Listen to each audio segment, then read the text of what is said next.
کوئی جزیرہ تھا، وہاں کا سیاسی نظم یہ تھا کہ سال کی آخری تاریخ کو جو ان کا موجودہ بادشاہ ہوتا اس کو جنگل میں چھوڑتے اور نیا بادشاہ لینے کے لیے وہ ساحل پہ آ جاتے۔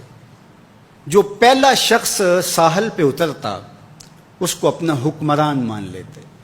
جو بھی حکمران بن جاتا وہ خوش ہو جاتا، حالانکہ اس کو بتا دیتے کہ ایک سال کے لیے تجھے منتخب کیا ہے، سال کی آخری تاریخ کو تخت سے اٹھائیں گے، باندھیں گے، جکڑیں گے، اور اسی جزیرے کے دوسرے کنارے ایک جنگل ہے جہاں خاردار جھاڑیاں اور موذی جانور ہیں، وہاں تجھے پھینک دیں گے۔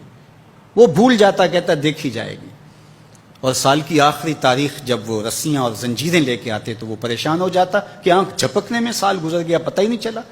پھر روتا ہوا چیختا ہوا اس جنگل میں جاتا اور لوگ اس کو چھوڑ کے آ جاتے اور درندوں کا رزق بن جاتا۔ اور جو بھی آتا اس نے کبھی انکار نہیں کیا تھا۔ پہلی بار ایسا ہوا کہ جس شخص کو انہوں نے ہار ڈالے، گارڈ آف آنر دیا، تعظیم تکریم دی، سیلوٹ کیا، اس نے کہا یہ سب کیا ہے؟ کہا کہ آج کے بعد تو ہمارا حکمران ہے۔ کہا میں تو امور سلطنت نہیں جانتا، میں تو تاجر آدمی ہوں، چیزیں بیچنے آیا ہوں۔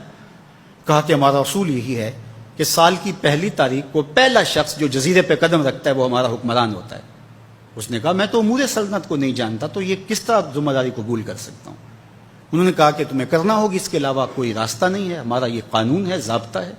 اور یہ بھی بتا دیں کہ سال کی آخری تاریخ کو تجھے اسی جنگل کے دوسرے کنارے چھوڑ آئیں گے جہاں موذی جانوروں کا رین بسیرا ہے۔ تو اس نے کہا اگر انجام اتنا دردناک اور خطرناک ہے پھر تو میں بالکل جانے کے لیے تیار نہیں ہوں۔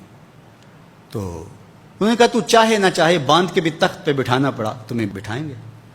اس نے کہا اچھا مجھے یہ بتاؤ کہ سال بعد میری بات مانو گے یا نہیں؟ انہوں نے کہا کہ ہاں، قانون میں تو ترمیم نہیں کر پائے گا، لیکن یہ ہوگا کہ تیرے انتظامی حکم ہم ماننے پہ مجبور ہوں گے۔ اس نے کہا ٹھیک ہے، میں تمہارا حکمران بننے کے لیے تیار ہوں۔ رومی بولتے ہیں کہ جب بھی کوئی شخص تخت نشین